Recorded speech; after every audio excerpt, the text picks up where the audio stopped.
Mir Ali check post पर हमला हुआ, दहशतगर्दों ने किया और हमारे जवान शहीद हुए। उसके अंदर यंग कर्नल, यंग कैप्टन समेत जो है 7 जवान हमारे शहीद हुए।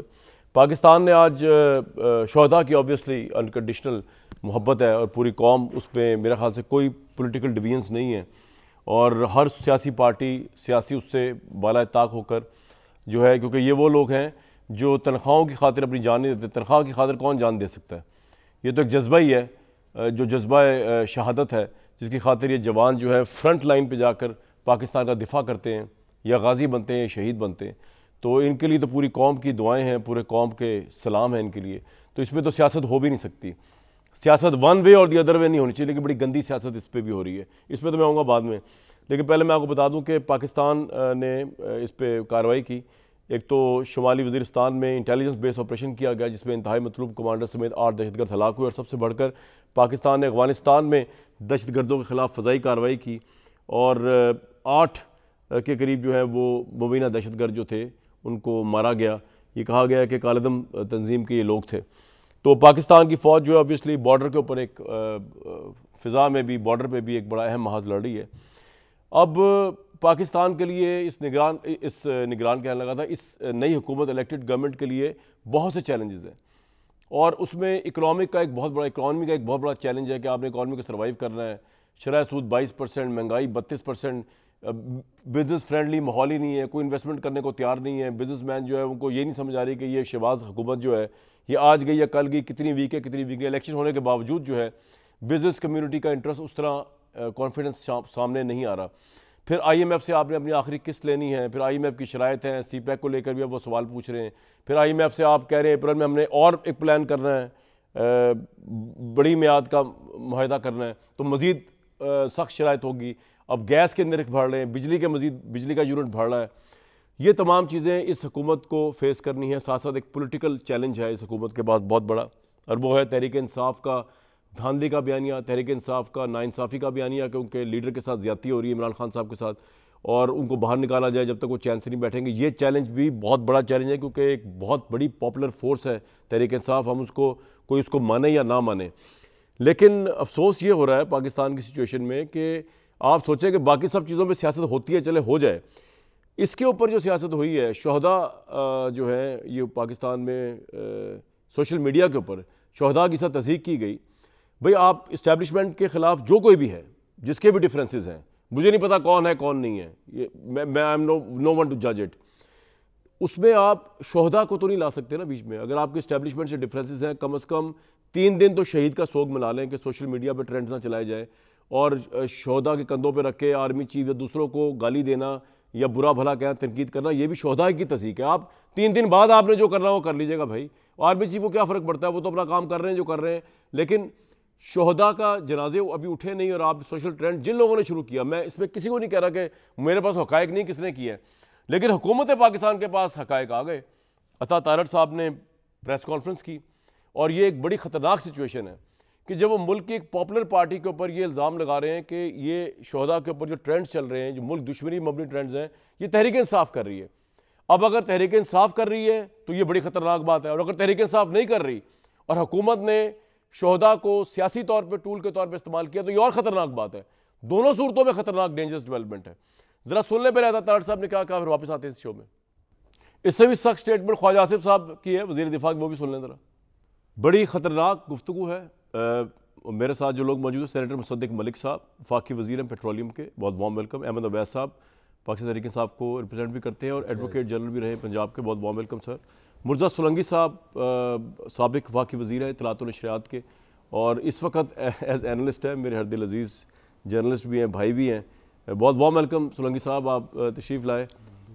जब आप मिनिस्टर थे मैंने आपको खुद ही कभी जहमत नहीं दी, मैंने कहा कि मिनिस्ट्री के दौरान बहुत सी कदगनें होती हैं, तो आज तो आप खुला के गुफ्तगू कर सकते हैं सोलंकी साहब। अवैस साहब, सर मुझे बताइए, मैंने अभी जो बात की इसमें पाकिस्तान के 2 अहम तरीन वज़रा जो हैं, वज़ीर दिफा, वज़ीर इत्तलात व नशरियात, वो ये फरमा रहे हैं कि ना सिर्फ सोशल मीडिया पर ट्रेंड चल रहा है पाकिस्तान की शहदा के ख़िलाफ़ पाकिस्तान तहरीक इंसाफ की तरफ से, बल्कि वो तो ये भी कह रहे हैं कि हिंदुस्तान के साथ भी गठजोड़ है, और जो दहशतगर्द अफगानिस्तान से पाकिस्तान में आते हैं वो तहरीक इंसाफ के कुछ लोग उनको पनाह भी दिए हुए हैं। तो ये तो बहुत बड़ा इल्ज़ाम है सर, किस तरह उसको रिस्पॉन्ड करेंगे? बिस्मिल्लाहिर्रहमानिर्रहीम। देखिए, बहुत तकलीफ दे अभी आपने जो ये सारी बात की है sir, it is such a painful. ये शोहदा पाकिस्तान का, पर्टिकुलरली पंजाब का कौन सा घराना है जिसमें फ़ौजी नहीं है कोई? बिल्कुल। और फिर वो जो इज़्ज़त ताज़ीम और जो इज़्ज़त फ़ौज की हमारे दिलों में, हर पाकिस्तानी के दिल में है, और कितनी कितनी बड़ी कुर्बानियाँ दी हुई हैं। 65 की जंग हमारे सामने है, 71 की जंग हमारे सामने है, 47 जब कश्मीर के ऊपर लड़ाई हुई थी, वो वाक़यात जो हैं वो तारीख़ में सब पड़े हुए हैं। तो कहाँ कहाँ उनकी कुर्बानियाँ नहीं। और ये वॉर अगेंस्ट टेररिज्म जो है, इसमें मेरे ख्याल में दुनिया में सबसे मुशाक, सबसे तजर्बाकार फ़ौज अगर इस वक्त दुनिया में मानी जाती है तो पाकिस्तानी फ़ौज है। अब उसके बाद ये शहादतों के मुतालिक ये घिनौना प्रोपेगेंडा जो है, ये देखिए, मैं आप ज़रा गौर कीजिएगा सर ये बातें बार बार मुंह से करके हम दुनिया को खुद ये प्रोपेगेट कर रहे हैं। कौन कह रहा है ये? बार बार ये कहना चाहिए तहरीक इंसाफ। हर पाकिस्तानी जानता है, लोगों ने जैसे वोट दिए उनको मालूम है कि तहरीक इंसाफ, अब 3 करोड़ लोगों ने वोट दिया। 3 करोड़ लोग जो हैं वो 3 तहरीक इंसाफ के चाहने वाले हैं। क्या वो फौजियों के खिलाफ है? एक बंदा भी खिलाफ नहीं हो सकता। हाँ, खिलाफ है। कौन था खिलाफ? जिसने घनौनी और जलील और नहायत, जिसे कह रहे हैं गलीज़ तरीन ज़ुबान इस्तेमाल की फ़ौज के ख़िलाफ़, वो ख्वाजा आसिफ था। वो आपके पार्लियामेंट में, वो याद है, वो स्पीच किसको भूली हुई है? ये वही लोग हैं जो, ये उनकी गंदी ज़हनियत है जो ऐसी बात करते हैं। और शर्म आनी चाहिए ये बात करते हुए। हम सारी दुनिया को प्रोपेगेंड कर अपनी फ़ौज के मुतालिक ऐसी बातें कर रहे हैं।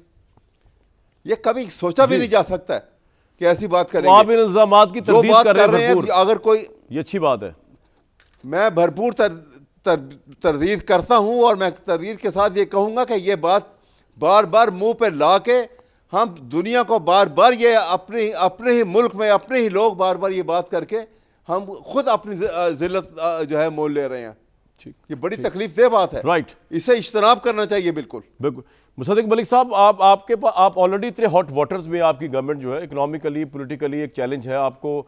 रिगिंग के इल्ज़ामात के अंदर ये हुकूमत बन के सामने आई, उसको क्रेडिबिलिटी का इशू अपनी जगह पर है, इकोनॉमिक सर्वाइवल का इशू अपनी जगह पे है। तो आपके पास क्या इतने ठोस सबूत है कि आप पाकिस्तान की एक और पॉलिटिकल पार्टी, जो बड़ी इंपॉर्टेंट पॉलिटिकल पार्टी है, उसके ऊपर पूरी दुनिया को बता रहे हैं कि ये दहशत गर्दों को भी पनाह दे रहे हैं अफगानिस्तान से, ये शोहदा के खिलाफ ट्रेंड्स भी चला रहे हैं, ये मुल्क दुश्मन भी है? मतलब करोड़ों लोग जिस पार्टी के साथ है, हम आपके कहने को मान लेंगे और हम कंडेम करेंगे, मिलकर तबारा करेंगे, लेकिन आपके पास कुछ सबूत है या इस तरफ ये पॉलिटिकल पॉइंट स्कोरिंग है?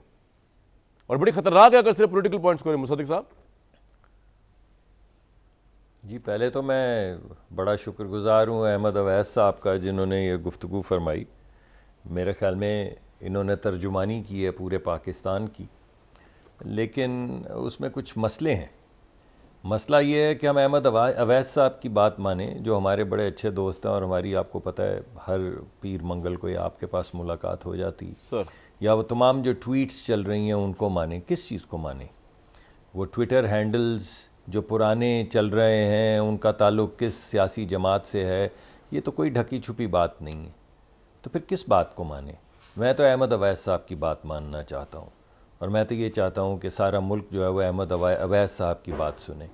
मगर इसका मतलब है कि अहमद अवैस साहब को भी वो तमाम लोग जो ट्विटर हैंडल्स, जिन ट्विटर हैंडल से ये तमाम कैंपेन चल रही है, आज उसको मेरे तो ख्याल में उन्होंने तकरीबन कंडेम किया है, मगर उनको भी एक वाज़े शक्ल में पीटीआई को, वो तमाम लोग जो पुराने पीटीआई का हैंडल चलाते थे, उनसे लाताल्लुकी का ऐलान करना चाहिए और उनको कंडेम करना चाहिए। लेकिन एक इसके पीछे तारीख़ है। चलें इन सारी बातों को छोड़ देते हैं जो इस दफ़ा कैंपेन चली। वो आपको याद है सैलाब आए थे और एक हेलीकॉप्टर क्रैश कर गया था, जिसमें हमारे एक जनरल साहब शहीद हो गए थे, लोगों की मदद करने में शहीद हुए थे। जो उस वक्त चली थी कैंपेन, वो क्या थी?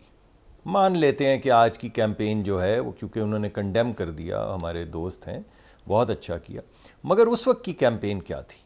और उनके बच्चों ने जो एतराज़ात उठाए और जो उनको जिस तरह रुस्वा करने की कोशिश की गई, जिसके घर में शहादत का जनाजा हो, उनके सर फखर से बुलंद हो, देखिए, this is not a personal matter between you and Ahmed Awais साहब। अहमद अवैस साहब कुछ भी कहें, वो उनकी अपनी ज़ाती राय। आप गवर्नमेंट हैं, you are government of the day और आप बड़े वसूख से प्रेस टॉक कर रहे हैं, पूरी दुनिया को बता रहे हैं कि तहरीक इंसाफ एक पार्टी जिसके करोड़ों वोटर हैं, वो पार्टी मुल्क दुश्मन है, उसका हिंदुस्तान से ताना बाना है। और इस हद तक आपको हमारा वजीर दफा कह रहे हैं कि जी जो अफगानिस्तान से जो दहशतगर्द आते हैं उनको तहरीक इंसाफ जो पनाह देती है। अहमद अवैस साहब का कहना अपनी जगह पे है, उसका कोई ताल्लुक ही नहीं इस बात से जो गवर्नमेंट ने पोजीशन ली है। तो आपको या तो एविडेंस देना पड़ेगा, otherwise you will have to be accountable कि आप पॉलिटिकल पॉइंट स्कोरिंग कर रहे हैं। तो कामरान शाहिद साहब, मैं इस वक्त आपके सामने क्या पेश कर रहा हूँ? एविडेंस ही तो पेश कर रहा हूँ। सर बताएं। ये जो मैंने जिक्र किया कि अगर आप आज की बात नहीं भी मानते तो वो जब शहीद हुए थे जनरल साहब और उनके खिलाफ जो कैंपेन चली थी। हेलो जी जी सर, आपकी आवाज़ आ रही है। हेलो, आपको शायद मेरी आवाज़ आ रही, बिल्कुल आ रही। ये मेरा ज़रा दोबारा फ़ोन कर लीजिए। लेकिन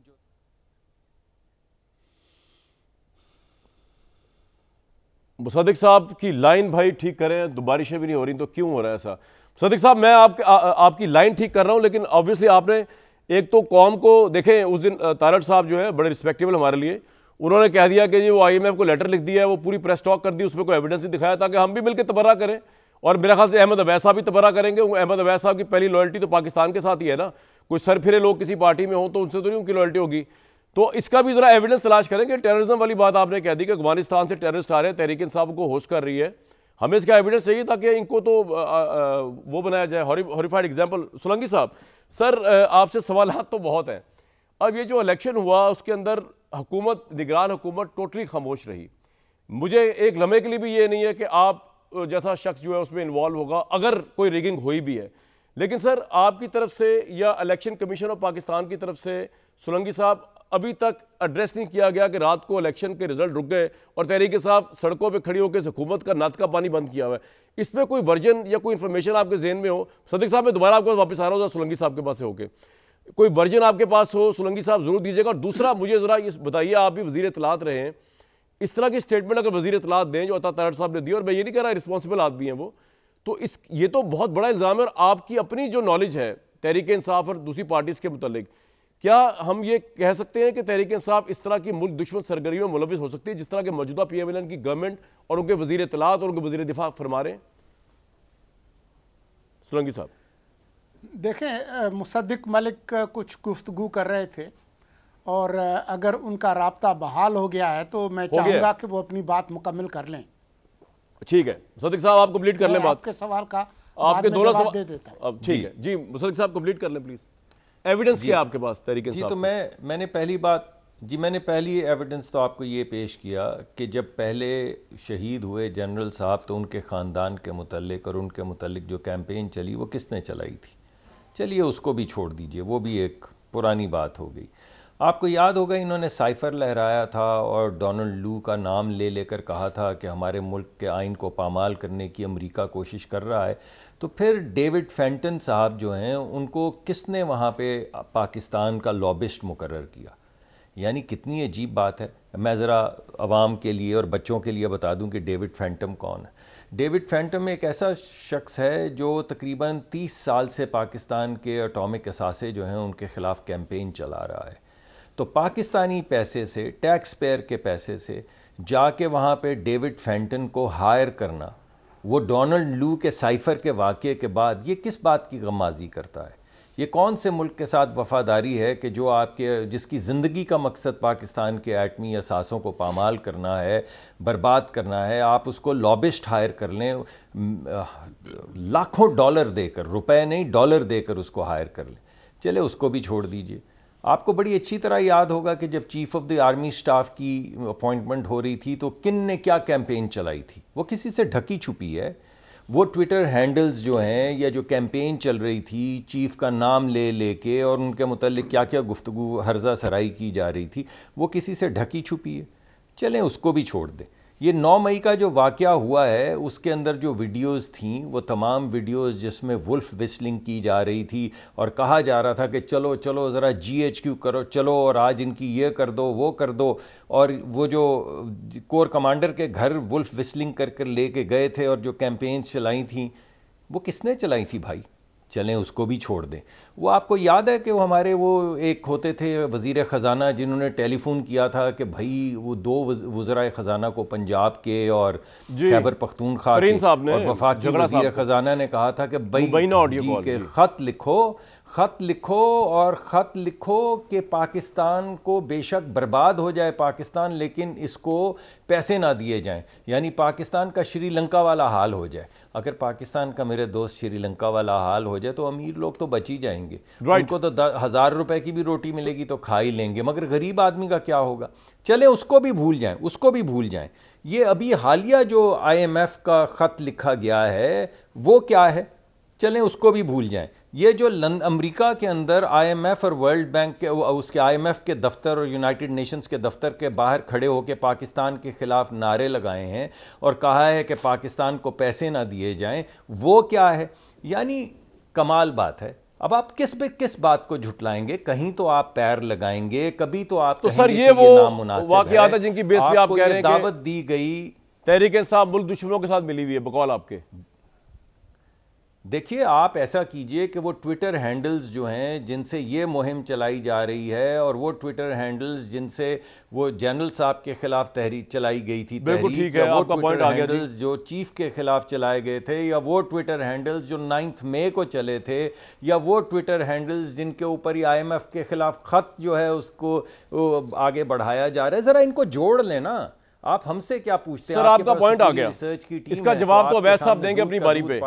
लेकिन अगेन ये जो ख्वाजा आसिफ साहब ने कहा है ना अफगानिस्तान से टेररिस्ट आ रहे हैं, को तहरीक इंसाफ पनाह दे रही, ये बहुत बड़ा इल्जाम है। ये सोशल मीडिया के ट्रेंड से साबित नहीं होगा। अच्छा ये बताइए कामरान जी नहीं होगा, बिल्कुल नहीं होगा। आप मुझे ये बताइए कि किसकी हुक्मरानी थी जिसमें तालिबान को और TTP को ला के वापस आबाद किया गया था? यानी हमारा मुल्क बर्बाद हो गया, हमने एक नेशनल एक्शन प्लान बनाया, हमने 2 जंगें लड़ी, एक जंगे अज़ब और एक और 2 जंगें लड़ी, पूरी जंगें लड़ी इन लोगों को धकेल के। अब पाकिस्तान को ज़रब-ए-अज़ब के पाकिस्तान को साफ़ किया जाए, और पाकिस्तान को साफ कर दिया, पाकिस्तान में दहशत। तो इमरान खान वापस ले आए बकौल आपके दौर में ये लोग वापस आए। ठीक है, पॉइंट आ गया आपका। और कहां आबाद हुए ये? ठीक पॉइंट सर, आपका पॉइंट आ गया। अब आप किस बात को कहेंगे? आपका पॉइंट आ गया, इसका जवाब तो मैं तो नहीं दे सकता, वैसा आप देंगे। लेकिन मुर्तज़ा भाई सर, ये जो आग लगी हुई है ना सारी के, जो तहरीक इंसाफ इतनी ज्यादा भड़कीली हुई है और सड़कों पर निकली हुई है, और अगर एक लम्हे के लिए मफरूजे के लिए मान ली जाए मुसद्दिक मलिक साहब की सोशल मीडिया वाली बात के वो ट्रेंड चला रहे हैं और वो एस्टैब्लिशमेंट पे इल्जाम डाल रहे हैं, वो सारा मामला है रिगिंग का। वो कह रहे हैं जी इलेक्शन हमसे चुरा लिया गया। सर आपकी खामोशी बड़ी मायनी खेज है, या आपको इसके बारे में इंफॉर्मेशन ही नहीं, या आप समझते हैं कि ये लगव बयानी तहरीक इंसाफ की, कोई रिगिंग नहीं हुई, साफ शफाफ मैंडेट लेकर शहबाज हुकूमत बैठी हुई है और सिर्फ इस हुकूमत को चलने नहीं दे रही क्योंकि इमरान खान कहता है। What's your perspective sir? बड़ी अहम पोस्ट पर रहे हैं आप। देखें, ये जो इलेक्शन है ये तो अभी हुआ है ना, 8 फरवरी को, ठीक है, लेकिन इनकी हुकूमत गई है, आपको याद होगा 10 अप्रैल 2022 जी, अप्रैल।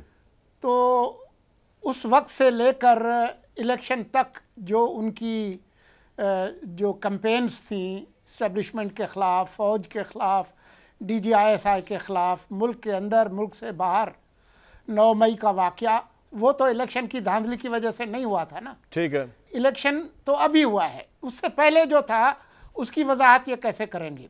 ठीक। मेरे जो भाई हैं अवैस जो बात कर रहे थे, मैं तो उनकी बात पे फ़िदा हो गया। अल्लाह करे कि इनकी बात जो है वो PTI और उनकी क़यादत मान ले, लेकिन हकीकत उसके बिल्कुल बरक्स है। जो एक तारीख़ का बोझ है किबला जनाब इमरान ख़ान पर, वो बोझ बहुत ज़्यादा है। तालिबान का जो नज़रिया, अलकायदा, उनके साथ जो उनकी एक मोहब्बत है वो कोई पोशीदा चीज़ नहीं है। आप याद करें मोहतरमा बेनज़ीर भुट्टो की शहादत के बाद मौसूफ़ ने जो मज़मून लिखा था बरतानवी अखबार में जी, जिसमें कहा कि बेनज़ीर ख़ुद ज़िम्मेदार हैं। ये पार्लिमान के फ्लोर पर उसामा बिन लादेन को शहीद किसने कहा था? आप याद करें कि जब TTP के साथ मुज़ाकरात हो रहे थे तो तालिबान ने किस शख्सियत को नामज़द किया था कि वो हमारी तरफ से मुज़ाकरात करेंगे? अभी आपको मुसद्दिक बता रहे थे कि इन्होंने वो जंगें जो कि पाकिस्तान की कौम ने, तमाम क़यादत ने एक जगह मिल के नेशनल एक्शन प्लान बनाया था जिसमें तालिबान को शिकस्त हुई, किस तरीके से जाके तुर्किश टीवी पे कहा कि हम टीटीपी वालों को वापस बुला रहे हैं और उनको उनकी वो सज़ाएं भी माफ़ करेंगे, उनको आम माफ़ी का ऐलान देंगे, उनको वापस ले आए।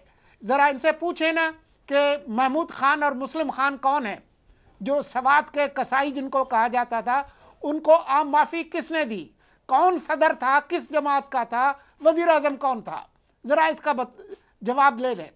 ये ठीक है कि जी अवैस भाई और जो मौजूदा जो जेल से बाहर की आदत है वो अपने आप को एक इजहार ला ताल्लुकी कर रहे हैं, लेकिन इनसे कहें कि इनके जो बंदे बाहर बैठे हुए हैं, जो मुईद पीरज़ादा है, जो शहबाज गिल है, वो जो हरकतें कर रहे हैं यहाँ आपके सामने कैमरे पे उनकी मजम्मत करें ताकि पता चले। IMF और वर्ल्ड बैंक के सामने जो ट्रक पे जो फ़ौज के सरबराह के ख़िलाफ़ जो ज़बान इस्तेमाल कर रहे हैं उसकी मजम्मत करें कि ये लोग हमारी जमात से नहीं है, हम इज़हार लाताल्लुकी करते हैं। जो खान साहब बैठे हैं वो तो मजम्मत नहीं कर रहे, वो हिमायत कर रहे हैं। तो ये जो प्लाजिबल डिनाइबिलिटी है ना, ये ज़्यादा देर तक चलने वाली नहीं है। अब इलेक्शन की आपने बात की, देखें इलेक्शन के हवाले से जो किरदार है इलेक्शन कमीशन का है, उनको हमने तमाम सहूलियात दी, पैसे दिए। सर ये इलेक्शन में बात बाद में कर लेंगे, आपने बड़ा मुफस्सल जवाब दे दिया, बड़ा प्रोवोकेटिव आंसर है। सोलंकी भाई वो किसी और वक्त पे कर लेंगे, टाइम नहीं उसका इलेक्शन का मेरे ख्याल से, इस पे कर लेंगे फिर कभी बात। ये जो आपने बात की यही डाइजेस्ट हो जाए तो बड़ी बात है। अवैस साहब, सोलंकी साहब ने भी आपसे मुतालबात कुछ कर दिए, मुसद्दिक साहब ने भी कुछ इंडिकेट्स कर दिए। Ball is in your court sir, मैं सवाल पूछ के मजीद वक्त ज़ाया नहीं करूंगा, you have to respond to both of them. जी देखिए बात ये है, अब जो इन्होंने दो मुसद्दिक साहब ने बात की और उसके बाद अब ये भी बात हुई सारी, बड़ी क्लियर बात देखी ये है कि ये एक बड़ा घिनौना propaganda, two prong attack Pakistan के ऊपर पीडीएम की हुकूमत के आने से शुरू हुआ। और वो टू प्रॉन ऐसे था कि पाकिस्तान की इकॉनमी तबाह करो और पाकिस्तान की आर्म फोर्सेस की और आवाम के दरमियान में एक ऐसी दरार पैदा करो कि डिसग्रेस कर दो उनको in the I of people of Pakistan, जिसके लिए ये एक ऑर्केस्ट्रेटेड प्लान जो जिसको 9 मई का बार बार वाक़या कहते हैं, पाकिस्तानी कौम ने रद्द किया उसको। जब 3 करोड़ लोगों ने वोट दिया तो रद्द कर दिया क्योंकि वो प्रोपेगेंडा था। उसमें जितने लोग मुलव्वस हैं सज़ा मिले उनको, हम कहते हैं उनको मैक्सिमम सज़ा, जो कानून कहता है वो सज़ा उनको दी जाए एक पूरे फेयर ट्रायल के बाद। हमने बार बार कहा कि आप इसकी जुडिशल इंक्वायरी कराएं, क्यों नहीं कराई गई, क्यों झूठ बोला गया कौम के सामने। बार बार शहबाज शरीफ ने बाकायदा टीवी के ऊपर आके नेशनल टीवी पे तमाम टीवी चैनल्स ने जिसको रिले किया और वो कहा गया कि MM आलम का लेजेंड जहाज़ जला दिया इन्होंने। देखें उसने वो इतना बड़ा दुनिया का कारनामा किया था, Guinness book of world record के अंदर उसका नाम था, पड़ा हुआ कराची के म्यूजियम के अंदर। ये देखिए अब भी जिस तरह ये बात कर रहे हैं इस वक्त, ये बात जब दुनिया में फैलेगी ना, वो बदनामी है पाकिस्तानी फौज की जो इनके मुंह से हो रही है। लेकिन सोलंकी साहब कह रहे हैं कि आप मजम्मत नहीं करते, आप लाताल्लुकी नहीं करते उन लोगों से जो पाकिस्तान के खिलाफ प्रोपेगेंडा कर रहे हैं, अफवाज के खिलाफ, वो तो आप कर सकते हैं ना वैसा। कैसे ही नहीं करते मैं तो बार बार कह रहा हूं कि जो बात कह रहे हैं ना कि इमरान खान साहब नहीं करते, वो ये कह रहे हैं। इमरान खान साहब की बात हो रही है सर, आपकी नहीं हो रही। इमरान खान तो जेल में है, इमरान खान तो जेल में है भाई, करता है, बिल्कुल करता है। ये बात वो बात ऊपर लेके नहीं आते हैं, मीडिया इनके कंट्रोल में है, हुकूमत इनके पास है। इससे पहले भी पीडीएम की हुकूमत इनके पास थी। जो बात इनके मुंह से निकलती है उसकी तस्वीर होती है सब तरफ, जो बात इमरान खान के मुंह से निकलेगी वो तो जेल में दब जाती है। साहब जेल की दीवारों से बाहर निकल इमरान साहब की आप यकीन करें, इमरान खान साहब की जितनी मीडिया टॉक है हम उनको सुनवाते हैं, मीडिया PMLN की जेब में नहीं है। अल्लाह ना करे वो दिन आए किसी हुकूमत की जेब में। जी सर, मैं आपको बात कर रहा हूं सर। देखिए मैं आपको बात बताऊं, देखिए नवाज शरीफ प्राइम मिनिस्टर थे और आसिफ नवाज जंजुआ साहब जो चीफ ऑफ आर्मी स्टाफ थे सर, उनकी सडन डेथ हो गई। उस डेथ का इल्ज़ाम नवाज शरीफ के ऊपर लगा था, पता आपको? जी मुझे पता है, लेकिन वो तो एक लघु इल्ज़ाम था और उसकी कब्र जी नहीं, लघु था या नहीं था, वो तो ब्लाइंड मर्डर तो बेतहाशा होते हैं। ठीक, उनकी कब्र खोदी गई थी, दोबारा ओपन की गई थी, वहां से कंटेंट्स लिए गए थे, साइनाइड निकली थी उन कंटेंट के अंदर से। सर ये बातें अपनी जगह हैं। अच्छा सर, और जो इस वक्त तो आपको याद होगा बेनज़ीर के खिलाफ, जी बेनज़ीर की हुकूमत थी, ठीक, बेनज़ीर के खिलाफ वो इनके जो थे मलक कयूम साहब, शहबाज शरीफ बिल्कुल साहब ठीक, और सैफ, पॉइंट आ गया सर, इनके दरमियान की गुफ्तगू जो है सारी दुनिया ने सुनी। बिल्कुल ठीक। तो उसके बाद ये असल में फौज के खिलाफ दुश्मनी जो है वो नवाज शरीफ और शहबाज की फैमिली जो है, सर ये आपका पॉइंट आ गया कि इनकी करप्शन के सारा रिकॉर्ड, बिल्कुल ठीक सर, आपका पॉइंट आ गया। अगर आप मुझे इजाजत दें तो मैं ब्रेक ले लूं। मैं दोबारा वो कह रहा हूं, मीडिया इस गवर्नमेंट की जेब में, किसी गवर्नमेंट की जेब में नहीं है। बड़ी आपको जिम्मेदारी से, जिन मीडिया हाउसेस को आप पसंद नहीं भी करते वो भी नहीं है। अवैस साहब की क्या बात सुनवा दें जरा। जी जी अवैस साहब आप कर लें, उसके बाद तभी थोड़ी सी बात मैं करना चाहता हूं। और देखिए बात सर, जी सर, ब्रेक के बाद जरा मैं बाकियों का रिस्पांस लेके फिर आपके कि पास आऊंगा। बिल्कुल इस तरह ही चलेंगे इंशाल्लाह। तो एक ब्रेक, अगर आपकी इजाजत हो, एक ब्रेक लेंगे जी।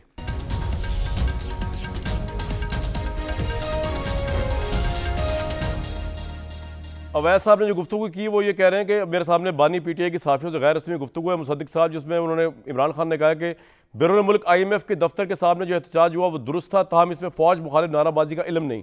वोट को इज्जत देने वालों ने बूट की इज्जत देनी शुरू कर दी। शरीफ खानदान का बूट का कहने का मतलब ये है कि वो कह रहे हैं कि उन्होंने उनको पता नहीं था। मेरे पास वक्त बड़ा कम है, 2-2 मिनट ईच आप पार्टिसिपेंट्स के पास है। सर जरा फास्ट चलिएगा।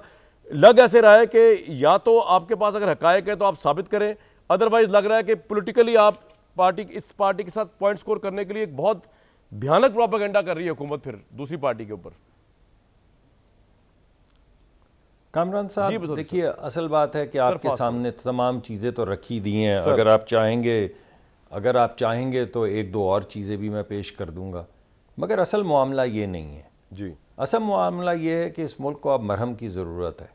और मैं समझता हूँ कि ये जो हमारी आपस की गुफ्तगू है ये शायद उस डायरेक्शन में हमें लेकर नहीं जा रही। यानी कब होगा ऐसा कि हम ये एक दूसरे के ऊपर ये गुफ्तगू से मावरा थोड़ा ये सोचना शुरू करेंगे कि ये गरीब आदमी के दुख दर्द का मुदावा किस तरीके से होगा। अगर आपने 3 करोड़ वोट लिए हैं या इससे ज़्यादा वोट लिए हैं, 9 करोड़ वोट लिए हैं या 100 करोड़ वोट लिए हैं, तो वोट लिए हैं ना, तो वोट तो खिदमत करने के लिए, गाली गलोच करने के लिए तो नहीं लिए, फ़ौज के ख़िलाफ़ नारे लगाने के लिए तो नहीं लिए। तो आए ना, खिदमत करें। जब आपको दावत दी गई है कि आइए हुकूमत बनाइए, और पीपल्स पार्टी ने, खुर्शीद शाह साहब ने बाकायदा कहा कि आप आएँ, हम आपके साथ मिलते हैं, अगर आपके पास। तो सर आपकी हुकूमत का जो पोस्चर है, वज़ीर दिफा और जो वज़ीर इत्तलात कह रहे हैं, वो तो लग नहीं रहा कि आप लोग मरहम रखने के मूड में हैं। आप तो कह रहे हैं कि दहशतगर्द हैं। तो ऑब्वियसली टॉक शो में यही बात होगी ना फिर आज। देखिए सर, कामरान साहब, देखिए वो तो वो चीज़ें आपके सामने रख रहे हैं ना जो हो रही हैं। ठीक है, अब आप ये बताइए कि हम नहीं कहते, अगर हम ना कहें तो ये जो कैंपेन चल रही है ख़त्म हो जाएगी। सिर्फ हमारे कहने की वजह से ये कैंपेन चल रही है। सर जो शहीदों के नहीं, बिल्कुल ये तो कंडेमेबल है जो भी कर रहा है। हमारे कहने सर वक्त की किल्लत है। नहीं, वो कंडेमेबल का ही जिक्र कर रहे हैं ना। लेकिन आपने अच्छी बात की, कंडेमेबल का जिक्र करते हैं तो आप गिला करते हैं, लेकिन मैं ये कह रहा हूँ कि ये कंडेमेबल एक्ट्स करने की ज़रूरत क्या है? ठीक है, क्या ये अच्छा ना हो कि आप आए हुकूमत ले लें? अगर आप इस बात पे तुले हुए हैं कि ये कर रहे हैं, ये उस बात पे तुले हुए कि हम नहीं कर रहे, तो हम उससे आगे चलेंगे। मुझे बताइए मुर्जा सोलंकी साहब, बेसिकली नहीं तो अभी आपने इमरान खान का क्या, आपने कामरान साहब ये क्या इमरान खान का बयान पढ़ा है? वो अभी कह रहे हैं कि हाँ अच्छा किया है जो वहां पे मुजाहरा किया। कैसी बातें कर रहे हैं? ठीक, एक जबान में आप कहते हैं कि उन्होंने इमरान साहब ने बयान पढ़ा है। बिल्कुल ठीक है, बिल्कुल आप ठीक कह रहे हैं। मैंने इमरान साहब ही तो मान रहे हैं कि हाँ अच्छा किया जो हमने को बर्बाद किया मुआशी तौर पे। ठीक, चले फौज की 1 सेकंड को, फौज की नाराबाजी को 1 सेकंड के लिए रोक भी दें, तो मुल्क के खिलाफ जो नाराबाजी कर रहे हैं कि मुल्क को बर्बाद कर दो, मुल्क को मुआशी तौर पे बैंकरप्ट कर दो, वो क्या है? बिल्कुल ठीक। मुर्जा सोलंकी साहब, इस वक्त इमरान खान साहब को बाहर निकालना तहरीक इंसाफ की अव्वलीन तरजीह है। दूसरा पर्सपेक्टिव ये है कि अगर वो बाहर आ गए तो ये जो गवर्नमेंट जैसी भी है, फ्रेजाइल है या स्ट्रॉन्ग है, इसका चलना मुश्किल हो जाएगा। What's your take sir? हालात किस तरफ देख रहे हैं आप सोलंकी साहब? इमरान खान का बाहर आना इम्पोर्टेंट है या अंदर रहना? उनका जो बाहर आना है, अगर अदालतें उनके खिलाफ जो मुकदमात हैं वो खारिज कर देती हैं तो बिल्कुल वो बाहर आएँ और उन्होंने जो सियासत करनी है वो करें। पीटीआई को भी सियासत करने की इजाज़त है, लेकिन उनसे पूछना चाहिए कि पहले 14 अगस्त को आपने यौम आज़ादी पर इस्लामाबाद पर यलगार की थी, अब यौम जमहूरिया 23 मार्च को आप इस्लामाबाद में एक कोई जलसा कर रहे हैं, तो आखिर आपको और कोई दिन नहीं मिलता? और अगर सियासी सरगर्मी करनी है तो उनको बिल्कुल इजाज़त होनी चाहिए, लेकिन अवाम को तकलीफ़ में डाल के उनकी ज़िंदगी को तबाह बर्बाद करके साहब पॉइंट आ गया आपका मेरे पास। इस पार्ट में टाइम कम है, बड़ा आपने मुफस्सल बात कर दी। जी अवैस साहब, आपको सवाल करने की जरूरत ही नहीं सर, आप तो एक्सप्लेनेशन देने के मूड में ही इस वक्त हैं मोड में। जी फरमाइए, 23 मार्च को क्यों कर रहे हैं जलसा? जवाब दें सोलंकी साहब को। अवैस साहब, अवैस साहब आवाज आ रही है आपको सर? जी अवैस साहब आ जवाब रही है। सर 23 मार्च को जमहूरियत पे हमला तो नहीं करने जा रहे आप जलसा करते हुए? एक सवाल उठाया सोलंकी साहब ने। नहीं, 23 मार्च को मुझे तो इतना पता है कि मेरी बर्थडे है। और sir happy birthday in advance sir. लेकिन ये जलसा तो आपकी अल्लाह आपको और इस तरह की बर्थडे दे, क्योंकि हमारे प्रोग्राम की रौनक आपसे जी आपको अवैस साहब, अहमद अवैस साहब बहुत बहुत मुबारक हो पहले ही इन एडवांस। नहीं 23 को दोबारा दे देंगे। नहीं सर, मेहरबानी। जनाब देखिए मेरी बात सुने, अभी मुसद्दक साहब ये बात देखें, बात ये है कि मरहम का लफ्ज़ बड़ा अच्छा इस्तेमाल किया इन्होंने, वाह। लेकिन मरहम के साथ साथ जो है ना ये बातें जो दूसरी हो रही हैं ना, देखें जो लोग ये बात कर रहे हैं, जो आपने कहा कि सोशल मीडिया में कर रहे हैं, इसका तरीका ये होता है कि गवर्नमेंट के पास बड़े ज़राए होते हैं, एजेंसियां हैं आपके पास, आपका हाथ पड़ सकता है उनके ऊपर। आप उन लोगों को पकड़ें, उनका ओपन फ़ौरन सबरी ट्रायल करें, फ़ौरन ट्रायल करें, पब्लिक ट्रायल करें, और वो टीवी के ऊपर पूरा ट्रायल दिखा दें, झूठ सच सामने आ जाएगा। सही है। जब तक ये रेमेडियल मेजर नहीं करेंगे, इसी तरह से इलेक्शन का मैटर है ना, भुट्टो साहब ने भी, जब याद होगा उसमें आपने हिस्ट्री पढ़ी होगी, उस वक्त आप छोटे होंगे सर कि उस वक्त भी जब बहुत हंगामे ज़्यादा हो गए थे, तो आखिर में आके उन्होंने ये किया था कि उन्होंने फौरन कहा था कि इतने दिनों में हम ये सारे फैसले करेंगे। सर आपका बेंच बनाए गए थे। आपका पॉइंट आ गया। मुझे एक ब्रेक लेने के लिए कहा जा रहा है 1.5 मिनट से, लेकिन happy birthday in advance. Break.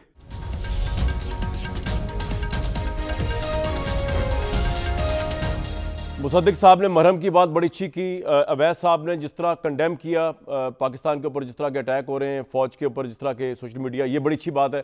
और मुर्जा सोलंकी तो हमारे भाई है, उनकी तो फसाद व बलागत का वैसे ही मैं बड़ा फ़ैन हूँ। इसी बात पे मुझे कल तक दीजिए इजाज़त।